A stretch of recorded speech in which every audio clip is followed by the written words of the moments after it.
오늘 하나님 말씀은 오늘도 어쩌면 마지막이 될지 모르겠어요. 이사야서 53장의 말씀이 12절 말씀 한 절만 가지고 말씀을 강론하겠습니다. 이사야서 53장 12절. 그러므로 내가 위대한 자와 더불어 한 몫을 그에게 나누어 줄 것이며 그가 강한 자들과 더불어 탈취물을 나눌 것이니 이는 그가 자기의 혼을 부어 죽음에 이르게 하였으며 또 그는 범죄자들과 더불어 헤아림을 받았으나 그가 많은 사람들의 죄를 지며 범죄자들을 위하여 중보를 하였습니다.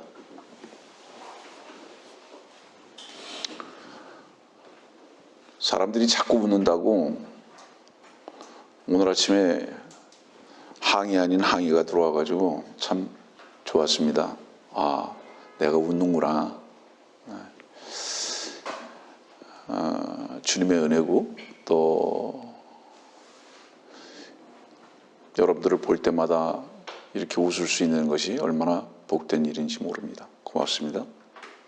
오늘 설교로 들어가기 전에 어제 성경 공부를 한 내용이 구원에 대한 부분이었습니다. 그런데 성경 공부 사이트에만 게재를 하려고 그랬는데 여러분들의 열렬한 응원에 힘입어서 유튜브에 공개 영상을 올리는 게 어떠냐고 반드시 올려달라고 그렇게 간절한 부탁에 따라서 유튜브 영상으로 올리기로 했습니다. 그래서 아마 이번 주 안으로 먼저 오늘의 설교가 올라가고 그 다음에 어제 한 구원의 그 성경 공부 내용이 다시 한번 유튜브로 올라갈 거니까 형제 꼭 보세요.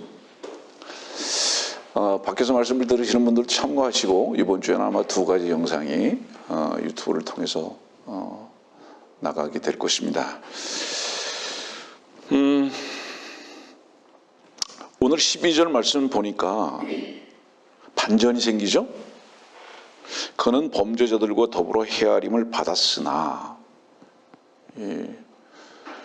여기 받았으나라는 것은 뭐냐면 지금 12절 전반부까지의 내용입니다. 다시 말하면 그분은 지난번에 우리가 이 이사야서 53장에 39번의 3인칭이 사용되고 있다고 하나님께서는 계속 아들을 그라고 또 하나님 자신을 그라고 표현을 하신다. 그 이유가 무엇이냐? 이사야서 53장에 하나님의 말씀의 선포 가운데 들어가 있는 그 사람의 저주를 대신하신 것입니다. 그 아들이. 그래서 이제 그렇게 그라는 3인칭을 쓰시다가 오늘 드디어 반전이 생기는 거예요. 받았으나 이제 그 3인칭의 그분이 사실은 이제 모든 것을 끝내는 그런 순간입니다. 그가 많은 사람들의 죄를 지며 범죄자들을 위하여 중보하였습니다. 그러니까 가장 중요한 것이 2가지가 나오는데 받았으나 무엇 때문인지 아냐? 범죄자들을 위한 중보 때문에 그랬다. 이렇게 하면서 반전을 제시하는 겁니다. 그래서 역시 이사야서 53장은 12절이 끝이다. 그렇잖아요. 모든 것을 다 정리해놓고 그곳으로 끝? 아니, 반전이 있다. 하나님께서는 정말로 반전의 하나님이신 것이 분명합니다. 저는 오늘도 아침에 말씀을 정리하면서 이런 생각을 했어요. 하나님께서 구원하신 구원이 영원하신 것을 여러분들 믿습니까? 하나님의 의가 여러분들의 의가 되었고 여러분들이 하나님의 의가 된 것을 믿습니까? 그러면 그분께서 또한 여러분들 안에 그리스도가 내 안에 산 것은 내가 아니요 그리스도께서 사신 것이라. 그건 뭐를 말하는지 아십니까? 나는 끝나는 걸 전제로 하잖아요. 저는 이렇게 먼저 질문하고 시작합니다. 하나님께서 여러분들의 영원한 구원과 영원한 의가 되셨고 여러분들은 끝났고 그리스도께서 여러분들 안에 생명이 되셨다면 왜 지금은 우리를 써야 되죠?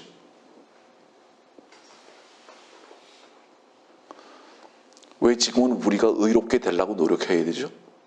한번 설명해 보세요. 그거를. 하나님께서 우리의 영원한 의가 되셨잖아요. 그분이 우리의 영원한 구원이 되셨다는 것은요, 한 번 구원은 영원하니라는 그 구원의 영원성 속에서 즉각적인 한 번의 구원이 영원까지 간다는 것은 뭐를 말하는 것인지 아십니까?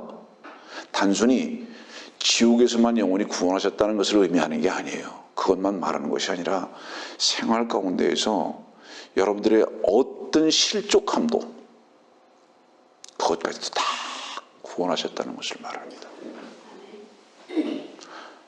그런데 왜 하나님께서 여러분들의 영원한 의가 되신 것도 알고 영원한 구원이 되신 것도 믿고 그리스도께서 내 안에 사셨다고 간증하면서 왜 우리의 피의 노력을 가지고 의롭게 되려고 노력하는 의의 행동들을 하려고 몸부림치죠? 이 모순을 한번 설명해 보세요. 예. 손 들고 설명할 수 있는 사람이 있었으면 참 좋겠어요. 그걸 뭐라고 얘기하는 것인지 아세요? 스스로 속는 겁니다. 죽은 것에 속았을 뿐만 아니라 영원한 생명이 되신 그분을 인정하지 아니하는 가증됨이라고 말하는 겁니다. 다시 말하죠. 한번 설명해 보세요. 내 죽었다고요? 근데 왜 나를 썩습니까? 영원히 죽었는데?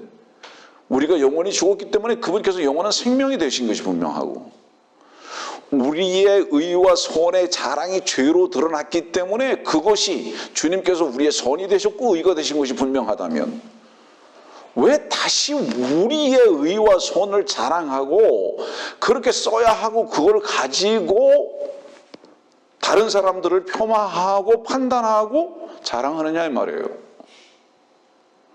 오직 주님 한 분만이 자랑이 되셔야 할 게 아니냐 이 말이에요. 다시 반문하는 거예요. 여러분들에게만 아니라 말씀을 듣는 모든 사람들에게 이걸 좀 설명해 달라고. 먼저 자기 자신에게 이것을 답을 하고 그리고 이것에 대한 질문을 한번 가져와 보라고.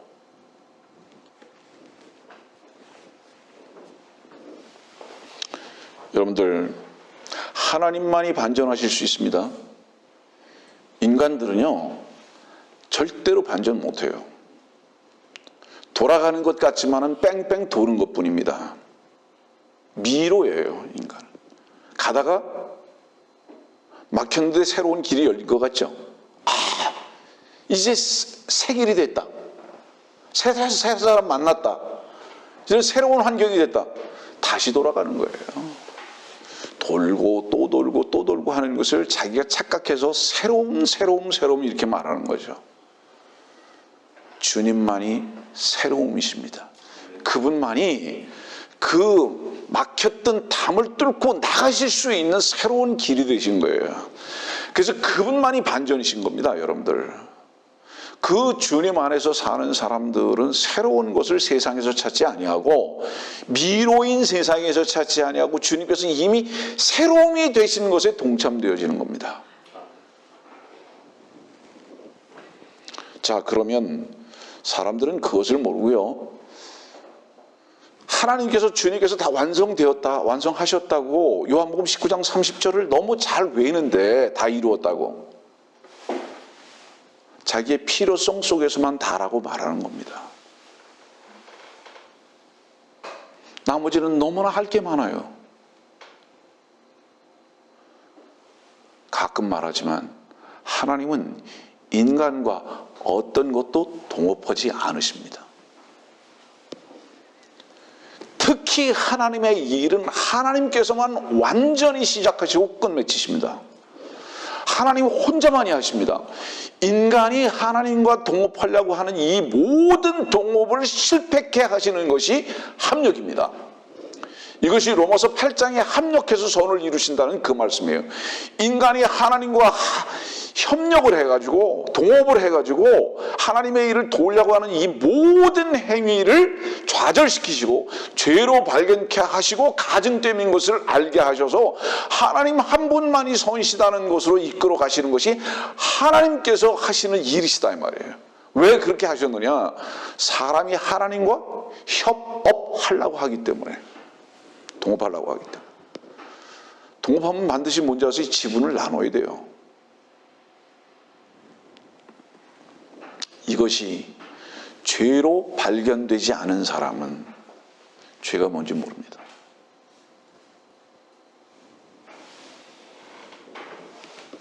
그래서 하나님께서는 신약의 서신서라든가 신약 성경에 하나님의 뜻을 행하라고 하셨던 그 말씀에 대해서 여러분들 오해하지 마십시오. 하나님께서 행하라고 하시는 것은 하나님께서 온전히 충만하게 만족하게 행하신 그것을 가져다 쓰라는 말씀입니다.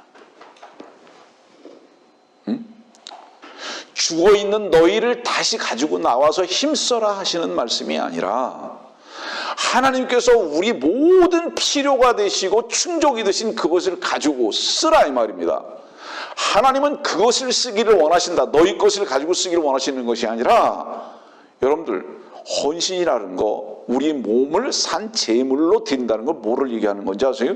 나는 쓸모있는 것이 아닙니다. 불탈 존재입니다라는 것을 가지고 주님께서 다시 사심으로 나오라는 것을 말하는 거예요.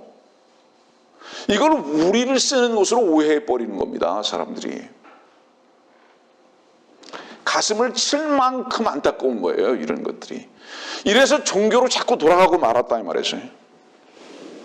그래서 주님께서는 우리들에게 행하라고 명령하셨을 때에 주께서 모든 행하심이 되신 것을 먼저 믿고 믿으면 어떤지 아세요?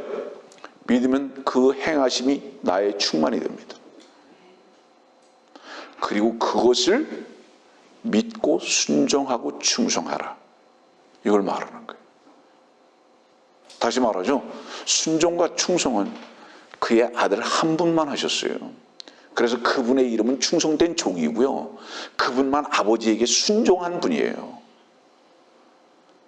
그래서 그분의 순종과 그분의 충성을 빌려다 쓰는 자들일 뿐입니다. 우리들.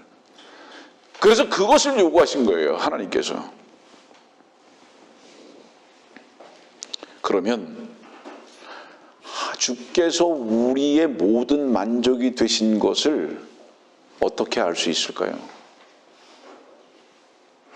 하나님을 여러분들 스스로 기쁘게 해드리기 위해서 노력하는 사람은 절대로 하나님의 은혜와 기쁨이 뭔지 모릅니다.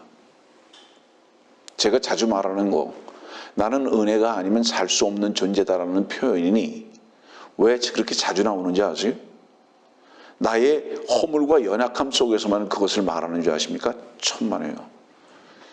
전반적인 면에서. 네. 사람들은 은혜라는 단어의 의미를 언제 써야 하는지를 모릅니다. 우리는 365일 24시간 그 은혜라는 단어 외엔 쓸 단어가 없음을 발견해야 합니다. 그러면 하나님께서 우리들에게 값없이 주시는 충만함이라는 선물을 어떻게 발견할 수 있는가?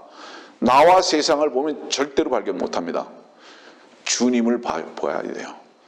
주님께서 이루신 바로 그것을 발견할 때에 비로소 그 눈 가운데 충만함을 볼 수 있습니다.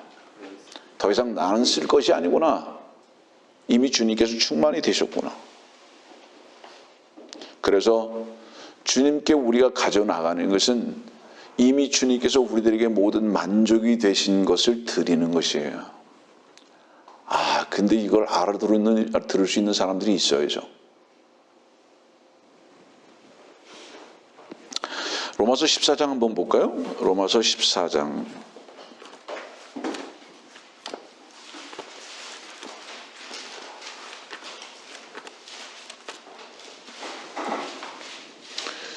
로마서 14장 23절입니다.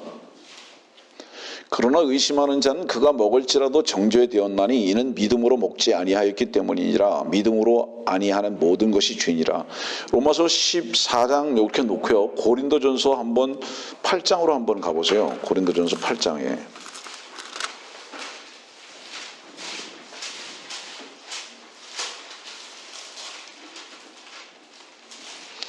4절입니다. 그러므로 우상들에게 바쳐진 제물을 먹는 일에 관하여 우리가 아는 것은 우상들은 세상에서 아무것도 아니며 하나님은 한 분밖에 계시지 아니한다는 것이라. 자, 이 말씀 잠깐 설명을 하겠습니다. 사람들은 음식에 대해서 이제 공론하는 겁니다. 논쟁하는 거예요. 이걸 먹어야 되냐 먹지 말아야 되냐. 특히 고기에 대해서, 포도주에 대해서 먹어야 되냐 먹지 말아야 되느냐 이라는 거예요. 이 말씀의 결론이 뭔지 아세요? 음식에 문제 없다 이 말이에요. 또 하나 뭔지 아세요? 옛날에는요, 모든 고기는 마켓에 나오기 전에, 그러니까 시장에 나오기 전에 우상에게 먼저 바치고 잡았어요.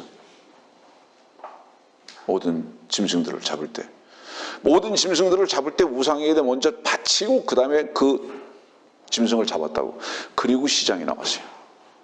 그러면 사람들은 생각하기를 이건 우상에게 바친 제물이니까 이건 먹으면 우상 제물이다, 먹으면 안 된다, 이렇게 생각하는 거예요. 주님은 뭐라고 말씀하시냐면 원래 우상 없는 거야 이 말씀이에요. 네 속에 우상이 있는 거지 원래 우상은 없어 이 말이죠. 아니 부처를 갖다가 금으로 맺기를 했다고 해서 그게 부처냐 이 말이에요. 십자가를 예배당 꼭대기에다가 금으로 번쩍번쩍 해놨다고 해서 그게 십자가냐 이 말이에요. 그거는 네 안에 우상이다 이 말. 네 안에 우상이다. 이거 원래 그거 없는 거야 이 말이에요. 그거는. 그런데 십자가를 갖다가 등어리에 맸다고 해서 금 십자가를 등어리에 맸다고 목에다가 목걸이를 했다고 해서 그것이 너를 지켜줄 것 같으냐 이 말. 그거는 네 생각이다 이 말. 네 생각이다. 우상이 원래 없는데 고기 먹으면 어떠냐? 이 말씀의 내용은 뭔지 아세요? 너 믿음 없는 게 문제지. 네 내용의 문제지. 네 마음에 네 자신이 이거는 안 돼, 이거는 돼 하고 정해놓은 네 자신의 문제지. 하나님은 그거 문제로 여기지 않으신다. 지금 이 말이에요. 그럼 문제는 뭐가 있는 거예요? 문재인 말고 문제.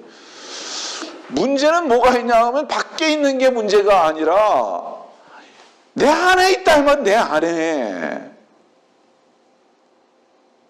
마음으로 믿어 의에 이르고. 아멘.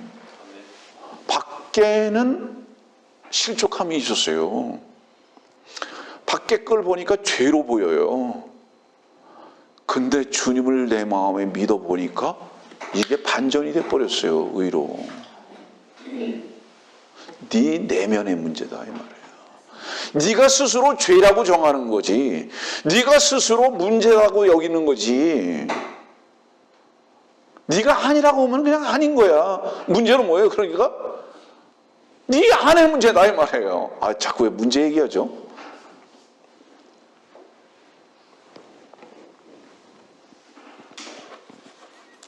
주님을 믿을 때 여러분들이 마음으로 믿을 때요, 여러분들 한 게 아무것도 없어요.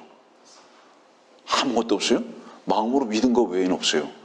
그런데 정말로 모든 안과 밖에서 여러분들을 옥죄였던 죄로부터의 자유함이 딱 되는 거예요. 그때 무슨 증거가 생기죠? 그 짓거리의 문제가 아니었구나. 그 짓거리를 죄로 여겼던 내 문제였구나. 놀라운 반전이 일어나죠. 다시 이제 말씀으로 넘어가겠습니다. 그래서 로마서 14장 23절은 믿음으로 아니하는 모든 것이 죄니라 이렇게 말한다. 믿음으로 아니하는 모든 것이 죄니라. 밖에 있는 게 아니다. 네 안에 있다.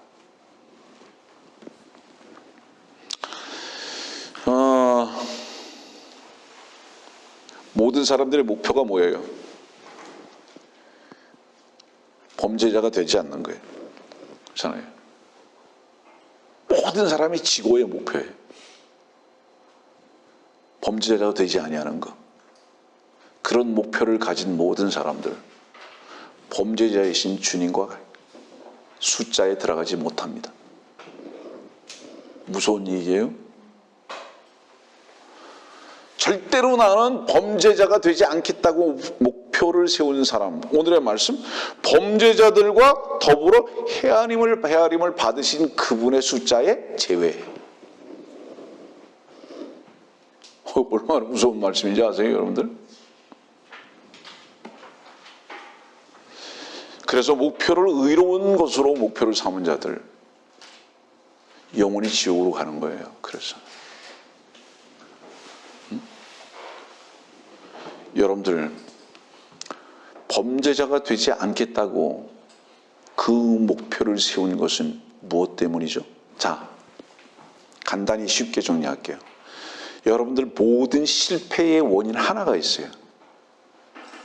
실패는 무엇을 전제로 했죠? 목표, 목적을 정했다는 거죠. 목표, 목적을 정했다는 거예요. 왜 실패했는지 아세요? 자기 자신을 모르고 목표를 정했기 때문에 실패한 거예요.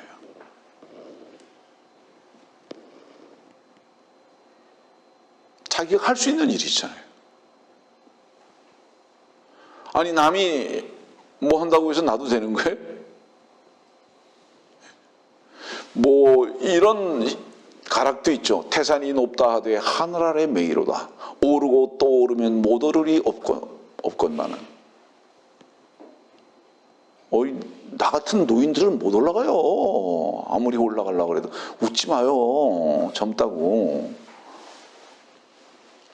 목표를 세워야 돼요. 우리 형제 같은 사람은 뛰어 올라갈지도 모르겠지. 목표를 바로 세워야 돼. 자기 능력의 목표를 세워야 된다 이 말이에요. 우리는 다른 목표는 몰라도 태산을 목표로 할지는 모르지만, 그건 성취될 수 있을지 모르지만, 오르고 또 오르면 의롭게는 절대 될 수 없다. 왜 건방 떨고 그런 목표를 세우느냐 이 말이에요. 근데 목표를 그렇게 세운 사람은 뭐예요? 결국은 뭐를 모른 거예요? 높이 올라가는 것은 목표를 봤는데 나는 못 본 거예요. 나는. 여러분들이요, 출발할 수 없는 당신의 범죄를 보십시오. 당신은 죄인이에요. 출발선이. 발을 뛴다고 해서 그것이 목표점에 가는 것이 아니라 뛰면 뛸수록 위선만 생긴다 이 말이에요. 그러니까 목표 수정해라 이 말입니다. 하나님께서 그렇게 보셨잖아요. 죄인이라고. 아까도 말씀드렸지만, 그래서 영원히 구원하신 거 아닙니까? 영원히 그분께서 우리의 의가 되신 것 아닙니까? 그런데 왜 현실적인 삶에서는 당신이 의롭게 살려고 노력하느냐 이 말이에요. 이 질문에 다시 답해라 이 말이에요. 그분이 의가 되신 것을 믿는 거예요.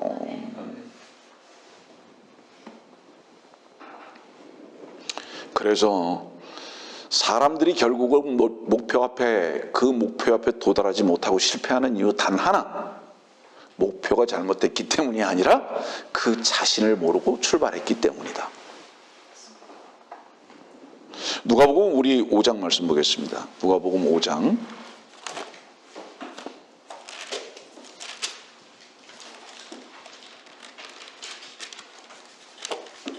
31절.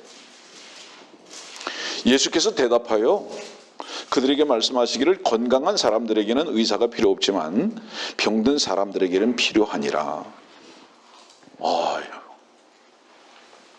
이것도 목표 수정이 필요한 거예요. 우린 건강하기를 원한다 이 말이에요. 그럼 건강하기를 원하는 당신은 주님하고 상관없다. 주님의 필요에 도달할 필요성을 느끼지 않는다 이 말이에요. 그러면 주님이 필요가 되려면 어떻게 해야 된다는 거예요? 아파라. 눈도 멀어보고 중풍병이 걸려가지고 꼼짝도 말아보고 줄줄줄줄 피도 흘려보고 아파라 이 말이에요. 아파라. 야, 내가 듣는 소리는 세상 소리밖에 안 들리는구나. 내가 보는 눈은 세상밖에 안 보이는구나. 세상의 가치로 평가하는 이 눈밖에 없구나. 세상은 걷는데 하나님을 향해서는 도저히 걸을 수 없는 쩔뚝발이구나. 그거 모르는데 그런데도 건강한 줄 알아요, 씨가. 저를 쓰고 있는데도 건강한 줄 안다고요? 너를 쓰는 그것이 뭔지 아냐? 그것이 바로 병자다 이 말이에요.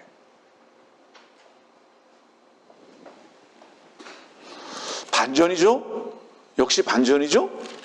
또 누가복음 4장으로 가보세요. 23절입니다. 또 주께서 그들에게 말씀하시기를 진실로 너희가 의사야 너나 고치라 하는 속담을 들어. 의사야 너나 고치라. 이게 무슨 얘기예요? 의사야 너나 고쳐라. 이게 무슨 얘기예요? 너 고치려고 쓸데없이 악가전기 들고 다니지 말고, 소화제 들고 다니지 말고 네 위장병 고쳐. 너는 의사가 아니라 뭐라는 얘기예요? 병자야 이 말이죠. 너는 의사가 아니라 너는 병자야. 그거부터 고쳐 이 말이죠.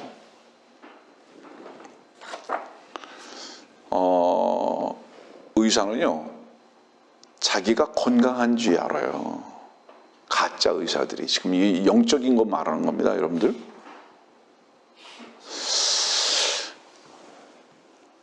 의정부 교회는 제일 하지 않아야 할 진료가 있어요. 그게 뭔지 아세요? 성형외과가 돼서는 안 됩니다. 의정부 교회는 절대로 성형외과가 돼서는 안 됩니다. 그 다음에 의정부 교회는 자세 교정 의원이 돼서는 안 됩니다. 의정부 교회의 목사님은 산부인과 의사, 칼을 든 외과 집도의, 엑스레이와 CT를 촬영해서 안을 들여다볼 수 있는 내과 전문의가 되면 족합니다. 지금 이 시대의 의사라는 사람들은요, 교회 목사들 말합니다. 성형외과 의사 외에는 없어요. 왜? 장사가 잘 되니까. 한국의 성형외과가 전 세계잖아요. 세계적으로 유명하잖아요. 다 성형하려고 오잖아요. 왜 한국이 이렇게 성형이 유행하게 됐는지 아십니까, 여러분들? 저 같은 사람이요, 이렇게 날씬한 사람은 풍성한 옷을 입을 필요가 없어요. 왜 풍성한 옷이 자꾸 필요하죠? 배 나온 거 가려야 되니까. 왜 자꾸 성형을 해야 되죠? 사람들이 보는 평가에 따라서 자기가 뭐 이상하게 생긴 줄 아니까. 아니, 눈이 좀 작으면 어때요? 그래도 어떤 분은 멋있다고만 하더구만. 이 자꾸 외적으로 사람들의 평가와 내가 다른 사람들에게 뭔가 보여지는 것에 대해서 집중하다 보니까 성형이 유행하게 된 거예요, 한국이. 예배당이 성형외과로 바뀌어버리면 돈 잘 벌어요. 사람들의 행동만 교정시켜주는 거예요. 그리고 사람들 앞에서 보이는 것만 잘하면 되는 것으로 그 자꾸 교정만 시켜나가려고 그러는 거죠. 그러다 보니까 거듭나고 구원받고 주의 영생 안에서 그 생명 안에서 살아가는 법을 가르쳐주는 교회와 의사가 없어버리고 하는 거예요. 그 이유는 무엇을 반증하는 거죠? 그 의사가 거듭나 본 적이 없다는 거예요. 너나 고쳐라. 장사 속으로 하지 말고. 여러분들 보세요.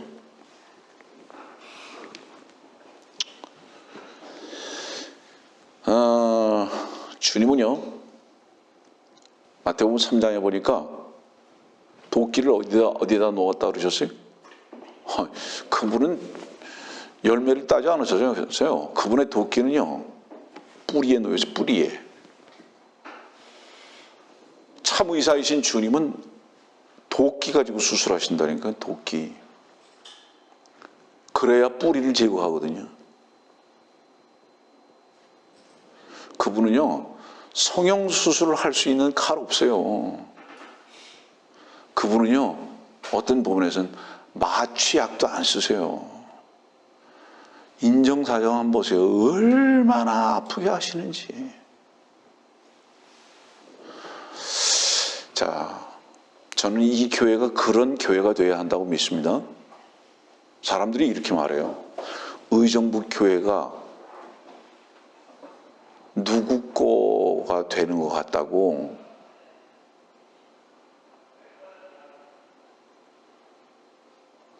의정부교회가 그러면 이정동 목사님 겁니까?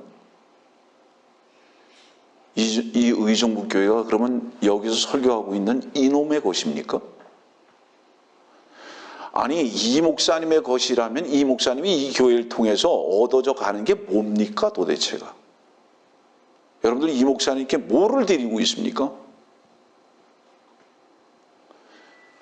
여러분들 저에게 제가 이 교회를 통해서 얻어가는 것이 뭡니까? 목사님이나 저나 얻어갈 수 있는 건 하나입니다. 그게 뭔지 아세요? 하나님께서 위임한 교회를 섬기는 영광 외에는 얻어갈 것이 없습니다. 이 교회에서. 하나님께서 나 같은 자를 이 교회를 섬기는 종으로 쓰셨다는 것에 대한 그 벅찬 감격이, 그 벅찬 감격, 그 영광이 너무 커서, 그래서 이 교회를 섬길 수밖에 없는 자들이 목사님이신 것을 저는 믿어요. 이 교회의 소유권은 주께서 소유권이십니다, 여러분들. 그래서 우리 이 교회의 종들은 어떤 것도 종일이 주의 위치에 있어서는 안 될 뿐만 아니라 탐해서도 안 되고, 다만 우리가 감격할 수 있는 것은 하나님께서 우리를 쓰실 수 있다는 종의 위치에서, 나 같은 자를 종으로 쓰셨다. 왜 우리가 무익한 종인지 아십니까, 여러분들? 이유가 뭔지 아십니까? 무익한 자를 주께서 종으로 쓰셨다 이거예요. 그래서 이 인간이라는 내가 어떤 열성을, 어떤 충성을 해도 그거는 나는 무익하다고 그분 앞에 고백하는 거예요. 주님만 위대하십니다. 어떤 사람이 이렇게 예전에 말하는 걸 봤어요. 누가 자기를 위대하다고 말하는 것에 대해서 무척 자랑스럽게 말하는 걸 들었습니다. 그래서 당신도 위대한 사람이 되기를 바란다고 이렇게 말했다고.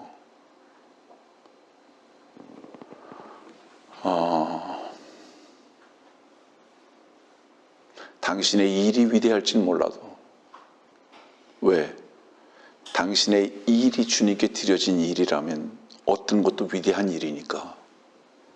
그러나 우리는 주님 앞에 우리의 내면을 보면 그분께 어떻게 고백하고 다른 사람들 앞에서 우리들이 이 입을 어떻게 열어야 되는지 아세요? 위대? 나는 무익한 자다. 정말 자랑할 수 없는 더러운 존재인 것을 고백할 수밖에 없는 자들이 되어야 합니다. 주님의 앞에 설 때까지. 그렇지 아니하면 우리는 종 노릇이 아니라 주인 노릇할 거기 때문입니다. 우리 건방짐과 우리 교만이 우리의 모든 육신 가운데 아직도 남아있기 때문에 하나님께서는 그것을 다루어 나가시는 것입니다.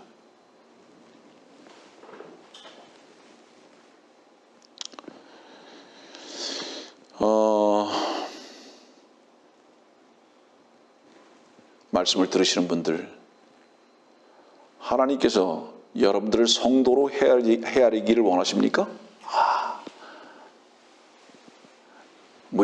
각종 이단들이 14만 4천 되게 좋아하는데 하나님께서 헤아리시는 숫자에 들어가기를 원하시냐고요?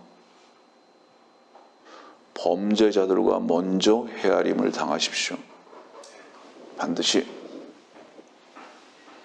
그러지 아니하고 주님의 거룩한 성도의 숫자 안에는 들어갈 수가 없습니다. 자, 여기서 범죄자라는 것은요, 오해하실까 봐 말씀드리는 거예요. 나 어저께도 이런 죄를 졌는데, 이런 의미에서의 범죄자를 말하는 것으로 오해하지 마십시오. 여기서 이 범죄자라는 것은 첫 번째 사람인 아담에게 속한 인간이다 이 말이에요. 예? 어제는 착한 일 했고 오늘은 나쁜 일 했기 때문에 범죄자, 이것을 말하는 게 아니라 아예 나면서부터 아담에 속한 인간이다 이 말이에요. 죄의 인간이다 이 말이에요. 그걸 말하는 거예요, 여러분들. 왜냐하면 주님께서는 여러분들의 짜잔한 어떤 행동 때문에 죽으시거나 그것을 고치시기 위해서 오신 분이 아니시다 이 말이에요. 자 보세요. 주님 자신이 머리끝부터 발끝까지 고통을 당하시고 죽으셨다면 그 이유가 뭔 거예요? 우리들 자체가 그런 존재라는 것을 입증하는 거예요.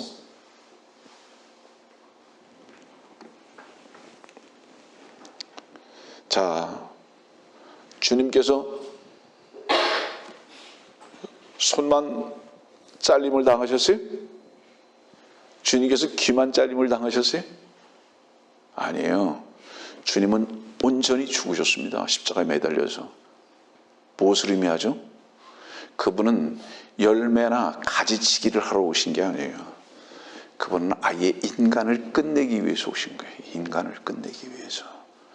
그래서 여기 범죄자들이라는 이것은 무엇을 얘기하냐면 어제 손을 가지고 죄를 짓고 오늘 발을 가지고 죄를 짓는 이것을 말하는 것이 아니라 인간 자체에 대한 평가를 말하는 거다 이 말이에요.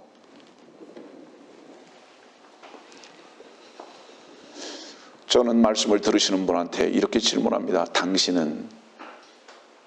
당신이라는 나무를 뿌리부터 잘라본 적이 있는가? 그래야 할 존재인 것으로 발견해 본 적이 있는가?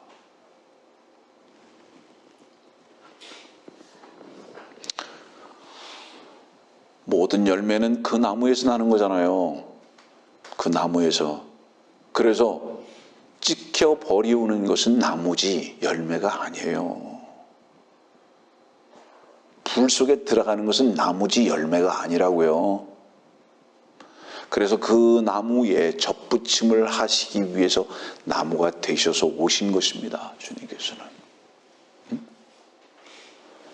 아까 말씀드렸잖아요. 이 성경은 뭐라고요? 어제도 우리 공부했지만 은혜의 편지입니까? 은혜의 약속이죠. 주님의 피로 혈서가 된 은혜의 약속의 말씀이에요. 자, 그러면 이건 선물이에요. 그건 주님의 은혜의 약속의 선물. 여러분들은 하나님의 전폭적인 말씀 속에서 전폭적으로 죄인인 게 먼저 발견되지 않으면 하나님의 말씀이 전폭적인 은혜가 될 수가 없음을 가리키는 거예요. 나는 천적으로 죄인이다. 그 죄인인 것을 아는 만큼 은혜가 더하는 것입니다.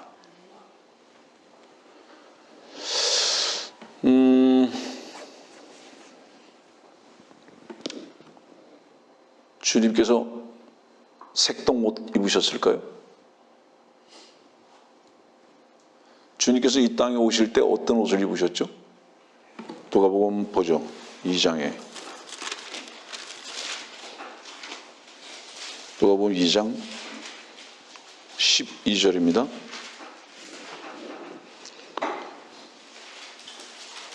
누가복음 2장 12절. 이것이 너희에게 표적이니 너희는 포대기에 쌓여 구유에 누워있는 아기를 보리라고 하더라. 참고로 말씀드립니다. 누가복음은 주제가 누가복음의 주제 요절입니다. 이 어제 공부한 말씀 내용입니다. 누가복음 19장 10절 뭐죠? 인자가 온 것은 잃어버린 자를 찾고 또 구원하려 함이라. 인자, 주님이 사람의 몸을 입고 온 이유가 뭔지 아느냐? 그 처음의 표적을 누가복음 2장 12절에서 보는 거예요.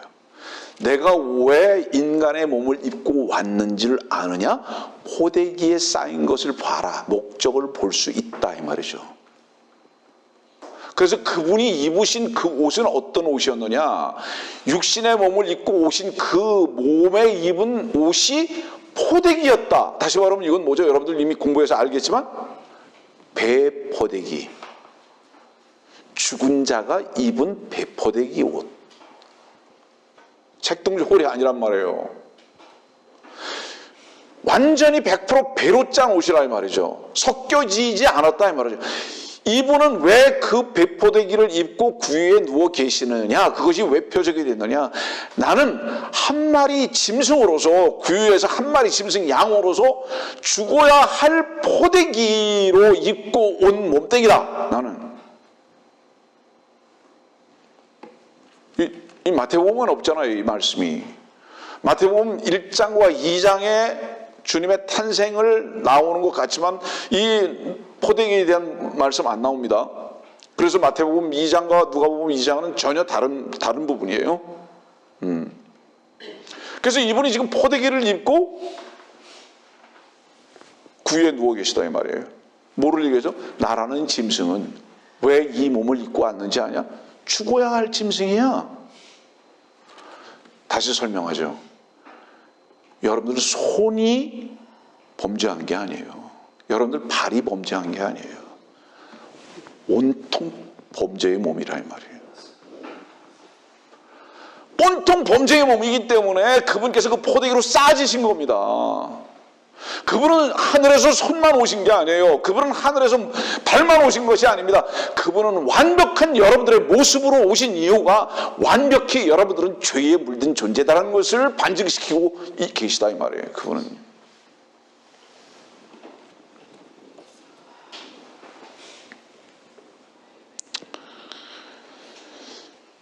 레위기 13장 말씀 봅시다. 레위기 13장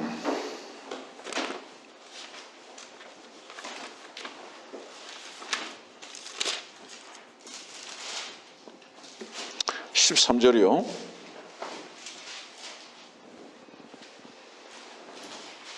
제사장은 숙고할지니 보라, 만일 문둥병이 그의 온몸에 퍼졌으면 제사장은 질환을 가진 그를 깨끗하다고 선언할지니 모두 휘어졌으므로 그는 깨끗하니라. 온몸에 퍼졌기 때문에 모두 휘어지는 겁니다. 아세요? 그러면 제사장은 비로소 뭐라고 얘기합니까? 깨끗하다. 우리가 주님의 전적인 은혜와 의의 옷을 덧입을 수 있는 것은요, 어떤 부분적 죄 때문이 아닙니다. 완전히 우리는 문둥병으로 부스럼투성이에요. 주님께서 왜 흠도 점도 없으셔야 하는지 아십니까? 여러분들 한 곳도 모든 스팟이 전부 다 온몸에 퍼졌기 때문에 그분은 완전히 점도 흠도 없으셔야 하는 분인 거예요. 그러는 주님 앞에 우리가 어떻게 발견되어야 하는지 아십니까? 어느 한 부분도 성한 데가 없다. 우리는 전 인격적으로 우리는 범죄자이다. 우리는 그것을 주님 앞에 고백하고 발견되어지게 할 때에, 그분 앞에 엎드려지게 되었을 때에 그분께서는 우리의 전적인 전인격적인 구원이 되시고 의가 되신다는 의미입니다. 이 말씀이. 왜 문둥병이 한 곳에만 퍼져야 이것은 한 곳에 퍼지면 뭐죠? 이거는 깨끗하다 안 해요. 부정하다 이렇게 말하는 거예요. 근데 자꾸 그거 쓰려고 그런다 말이에요. 자꾸 그거 쓰려고. 그런데 여러분들 보십시오. 알다시피 문둥병은요, 한 곳에 발병을 했어도 이미 그 사람 몸에는 100% 문둥병균이 퍼져 있는 겁니다. 남들이 볼 때는 깨끗해 보여도. 이유가 뭔지 아세요? 문둥병은 피의 오염으로부터 시작되는 것이기 때문에. 그래서 이미 피가 오염됐잖아요, 문둥병으로. 한 곳이 살짝 반점이 나왔을 뿐이지 이미 그 내용, 그 사람이라는 내용 자체는 문둥병자입니다. 우리는 어머니로부터 태어날 때부터 이미 문둥병이라는 오염된 피를 가지고 태어난 자다 이 말이에요. 이 죄의 오염 때문에. 그런데 그것 가지고 깨끗한 데 쓰려고 노력하는 위선자들 투성이다 이 말입니다.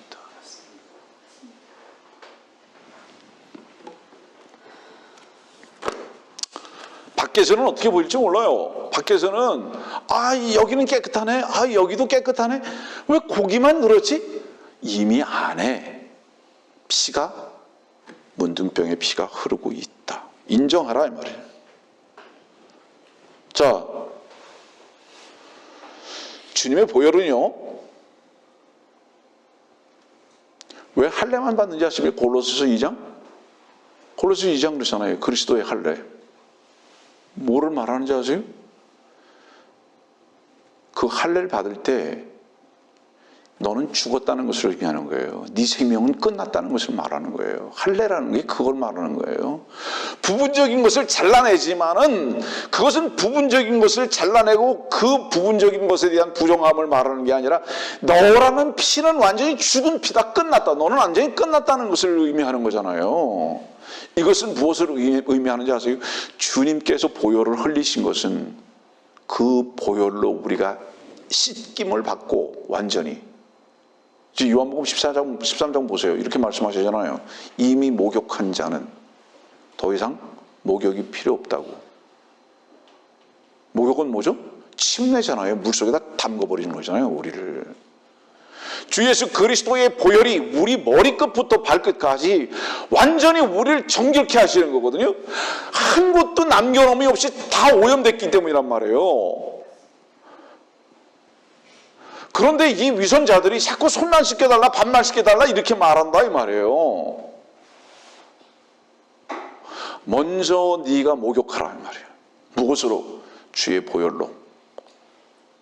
침례식은 했는데 죽은 것은 인정하지 아니하고 주의 보혈의 역사 가운데에 씻겨진 것은 교리적으로는 아는데 자기는 온전한 자라고 여기는 위선자들, 가증된 자들.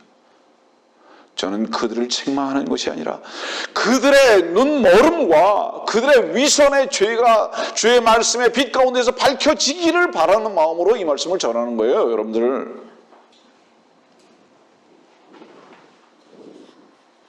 저는 오늘 감히 이렇게 말합니다. 이 교회를 어떤 이유로 인해서든지 떠난 분들, 주의 이름으로 감히 담대히 말씀드리건대 당신은 속은 발걸음이었습니다. 이유가 뭔지 아십니까? 지금 이곳에 여러분들과 함께 주님의 은혜의 충만함과 그분의 생명의 보혈의 역사가 강하게 역사하고 있다는 것은 당신이 잘못된 선택을 한 것이 분명하기 때문입니다. 역설적인 거예요. 돌아오십시오. 이 교회로? 아닙니다. 괜찮습니다. 주님께 온전히 돌아오시면 됩니다. 주님께서는 경건치 않은 자를 위해서 죽으셨습니다. 내가 경건하려고 흉내나는 자들을 위해서 죽지 절대로 않으셨습니다. 자, 누가복음 15장의 말씀 볼까요? 누가복음 15장으로 갑시다.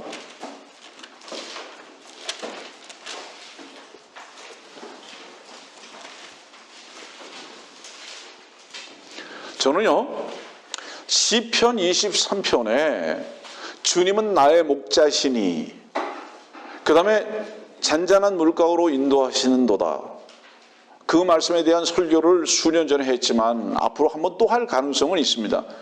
이것을 목가적으로 그림을 그리는 어리석은 사람들에 대해서 경고합니다. 그거는 절대로 목가적인 거 아니에요. 시편 23편은. 그러나 시편 23편을 목가적으로 그림을 하는 그분들에게 저는 오늘 감히 이렇게 말합니다. 그 목가적 그림보다 더 아름다운 그림을 여러분들은 어디서 발견할 수 있는지 아시냐 이 말이에요. 이게 누가복음 15장입니다. 누가복음 15장 4절과 5절. 너희 가운데 누가 양 100마리를 가졌는데 그중 한 마리를 잃었다면 99마리를 광야에 두고 그 잃어버린 양을 찾을 때까지 찾아다니지 아니하겠느냐? 그러다가 그가 그 양을 찾으면 자기 어깨에 메고 기뻐하며. 이것이 어떤 목가적인 그림보다 가장 아름다운 그림이다. 그리고 이 잃어버린 양을 어깨에 메고 와서 뭐라고 얘기합니까? 여러분들 24절 보세요. 이는 이 내 아들이 죽었다가 다시 살아났으며 또 잃어버렸다가 찾았음이라고 하니 그들이 즐거워하더라. 그리고 잔치 벌입니다. 하늘 아버지께 울려 퍼지는 합창의 소리가 나는 거예요. 이것은 이 누가복음 15장에 있는 이 말씀의 그림은 시편 23편이 목가적으로 그린다 할지라도 그 그림보다 훨씬 아름답고 위대한 그림입니다. 이 그림은. 주님께서는 여러분들을 찾으셨다면, 주께서 여러분들을 찾으셨다면 여러분들이 찾으심을 받은 여러분들의 찬송 소리보다 주님 안에서의 그 찬송과 기쁨은 비교할 수 없으리만큼 크다. 지난 한 주간 동안 말씀을 듣고 감동을 받아서 주님 앞에 뛰쳐나왔던 심령들이 있습니까? 그리고 주님의 이름을 찬양하고 감격했던 심령들이 있습니까? 그것은 주님께서 하셨던 감격의 작은 부분을 여러분들이 나눠 가진 것에 불과합니다. 주님은 바로 당신을 다시 찾은 것으로 인해서 지금도 그 잔치를 계속하고 계시다는 것을 잊지 마십시오.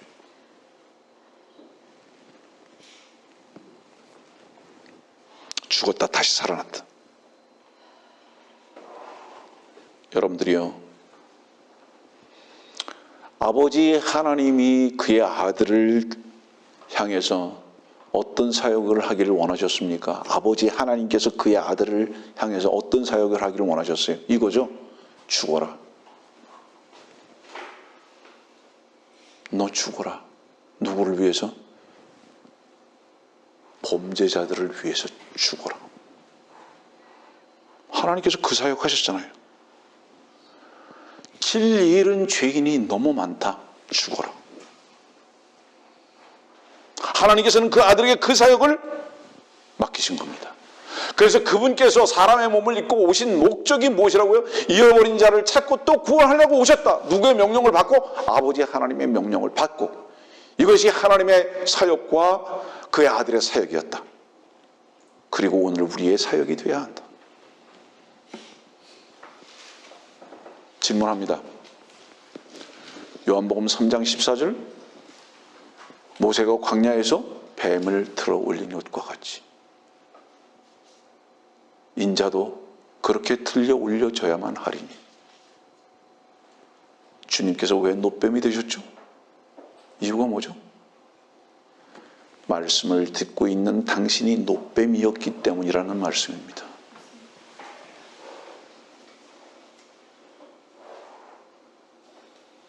저주받을 사탄이 되신 거죠.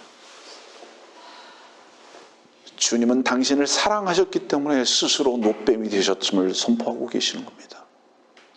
왜요? 왜요? 사랑했기 때문이다. 묻지 마라. 사랑에는 이유가 없는 것이다. 조건도 없는 것이다. 격도 없는 것이다.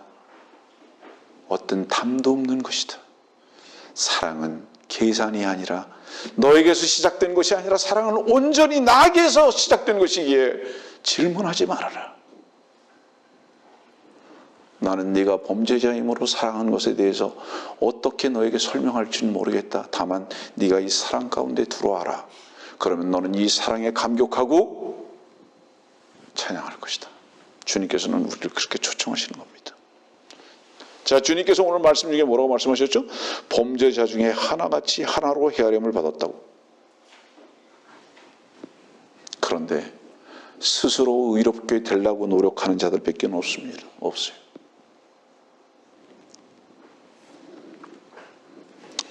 자기 자신의 손에 조금이라도 가능성을 둔 자는 주님과 전혀 상관없습니다. 왠지 아세요? 주님은 99%의 선과 의를 행하는 자와 절대로 그분은 사귀실 수 없기 때문에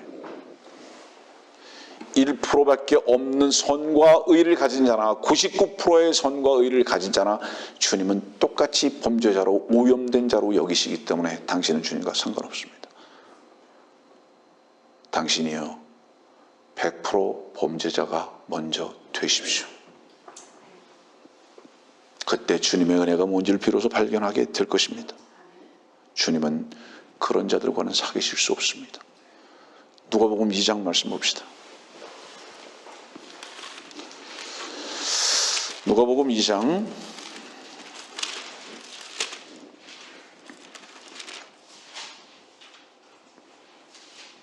1절입니다.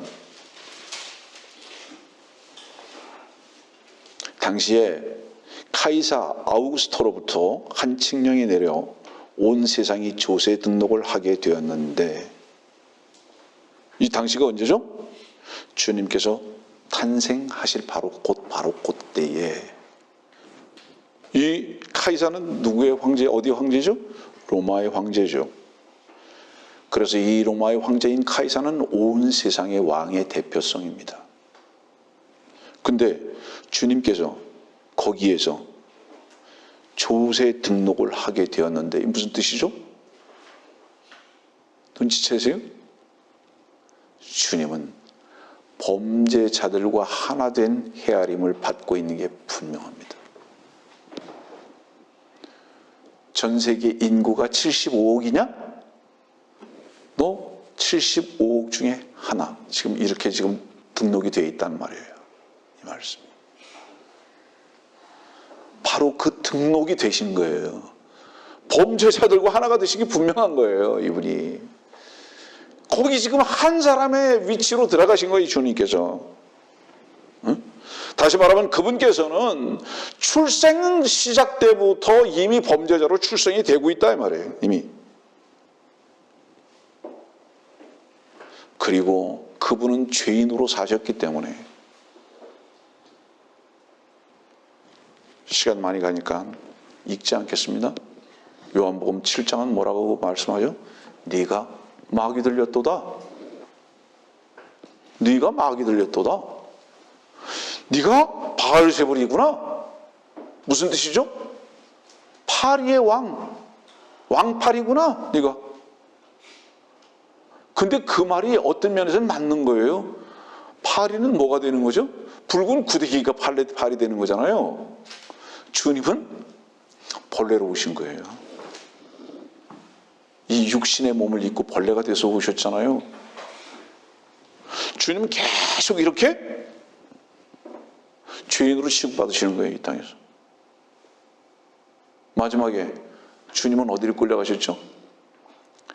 공회로 끌려가셨죠. 거룩한 공회. 거룩한 공회. 거룩한 공회. 캐톨릭. 주님은 거기로 끌려가셨죠. 그리고 거기서 뭐를 선고받으셨죠? 사형. 죄인인 게 분명하셨죠. 거기서 누구 한 사람도 저분은 죄인이 아닙니다라고 항변한 사람이 하나도 없어요. 그분을 변호한 변호사가 하나도 없어요. 그는 이 세상에 계시면서 완전히 범죄자였습니다. 여러분들, 범죄자로 낙인 찍힌 것으로 인해서 너무 괴로워하실 필요 없어요. 그것으로 인해서 주님의 은혜를 얻을 수 있다면 범죄자인 몸에, 비어진 범죄자의 몸에 주님의 보혈로 채워질 수 있는 은혜가 우리 가운데 있을 수 있다면 담대히 나가십시오. 그것이 우리의 특권입니다.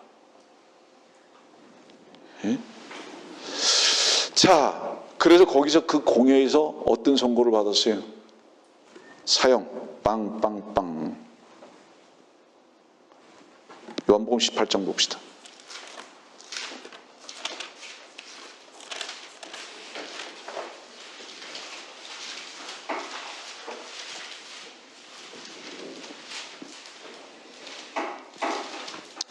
요한복음 18장 40절.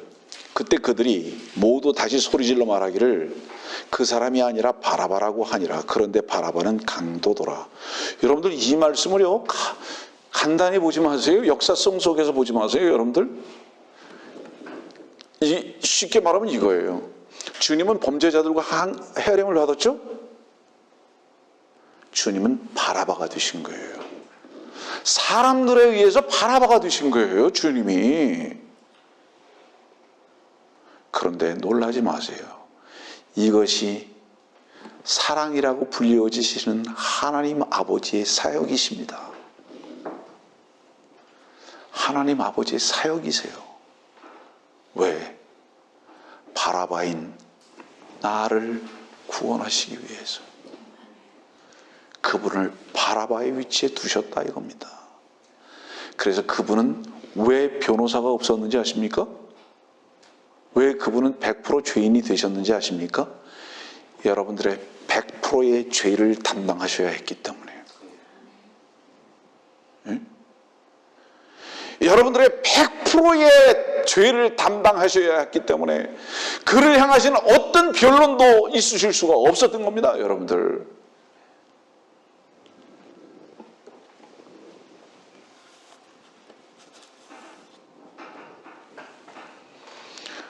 누구도 주님은 죄가 없다고 말하지 않았어요. 다 죄인이라고 말합니다. 왜 그랬을까요? 왜 주님을 그렇게 계속 다 한 사람도 변호하지 아니하고 다 죄인이라고 얘기했을까요? 이유가 뭔지 아세요? 재판장이신 하나님께서 그 아들을 죄인이라고 선고하셨기 때문인 거예요. 왜? 여러분들을 의롭게 하시기 위해서, 자유케 하시기 위해서. 그래서 모든 사람 중에 한 사람도 그 예수님을 의롭다고 말할 수가 없는 거예요. 다 죄인이라고 말합니다. 놀랍죠, 여러분들이요. 주님께서 십자가를 지신 그 어깨, 창으로 찔리신 가슴, 손과 발에 못이 박히신 그 모든 못은 바로 여러분들의 고통의 상처들입니다. 그런데 우리는 그 발과 손을 가지고 자랑하고 그 마음의 가슴을 가지고 진실 여부를 논하고 그 머리에 고통을 가지고 고상함을 논하고 우리의 등에 힘을 자랑하고 이것이 어리석고 오만한 자들의 현재적 위치다 이 말이에요. 그래서 그것을 가지고 자랑하려고 하는 의로운 자라고 인정받고 싶어하는 가증된 종교인들의 모임이 돼버리고 말았다, 교회가.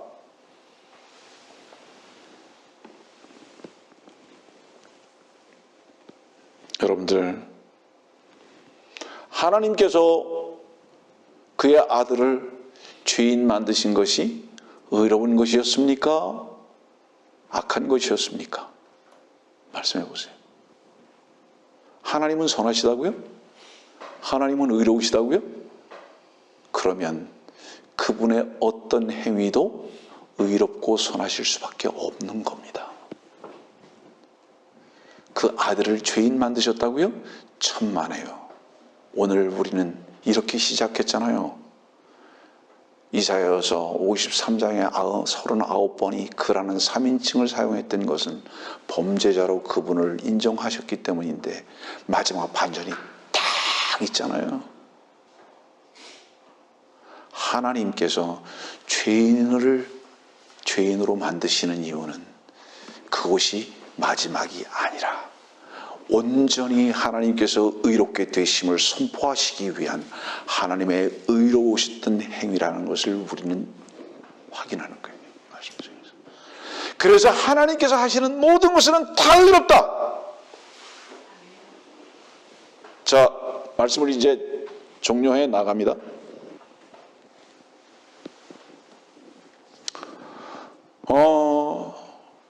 재판의 현장입니다.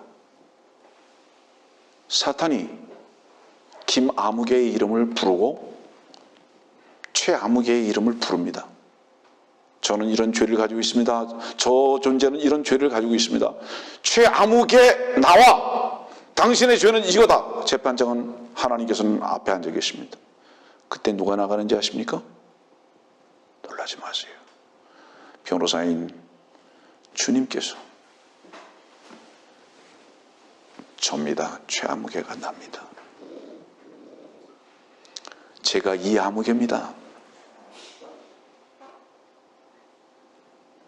여러분들의 이름을 쓸 수가 없습니다. 그 자리에서.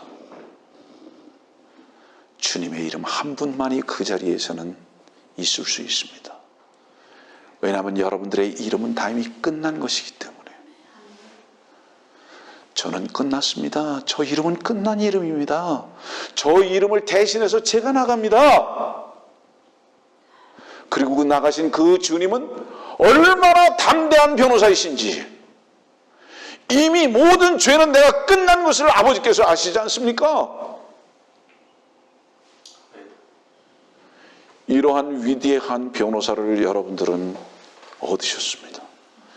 여러분들의 이름은 이미 없어졌고 우리가 그리스도인이라는 이름을 가질 수 있었던 그 이유,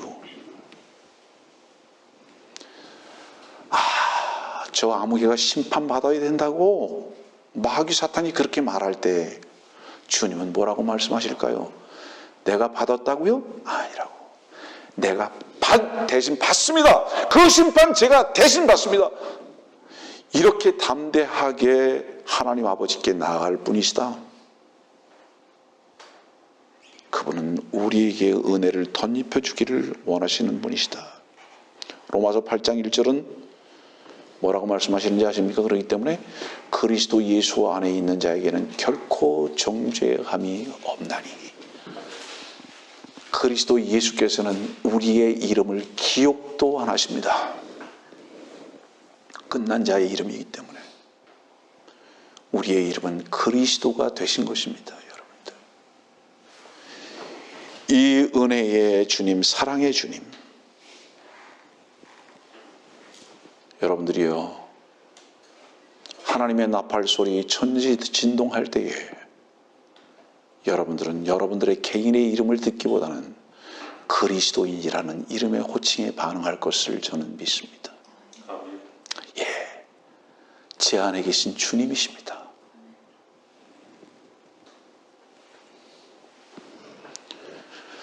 여러분들이요, 생명책에서 여러분들의 이름이 기록되기를 원하십니까? 하나님의 심판 명부를 먼저 보십시오. 하나님의 심판 명부를 먼저 보시는 사람은 주께서 그 심판 명부의 피로 지워버리시고 당신의 이름을 기록하신 것을 보게 될 겁니다. 그때 생명책에 여러분들의 이름도 분명히 확인할 수 있을 것입니다. 이사야서 44장 22절입니다. 이사야서 44장 22절. 내가 짙은 구름 같은 네 허물들을, 구름 같은 네 죄들을 지워버렸으니 내게로 돌아오라. 이는 내가 너를 구속하였음이라. 다 지워버렸다.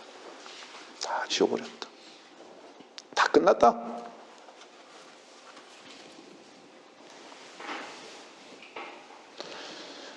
말씀을 들으시는 여러분들, 우리 모두의 죄와 허물의 모든 독배를 주님의 잔에 집어넣어 버리시고 주님 혼자 다 마셔버린 거예요. 한 방울도 남기지 않아요.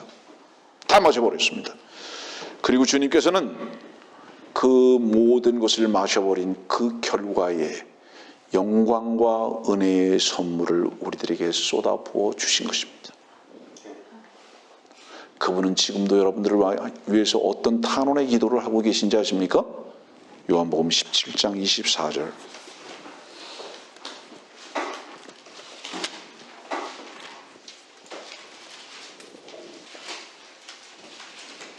요한복음 17장 24절. 내가 그들을 위하여 기도하나이다. 나는 세상을 위하여는 기도하지 아니하고 다만 아버지께서 내게 주신 자들을 위하여 기도하나이다. 이는 그들이 아버지의 아들이기 때문이니이다. 지금도 주님께서는 하나님 아버지께 여러분들을 위해서 이렇게 탄원의 중보의 기도를 하고 계심을 잊지 마십시오.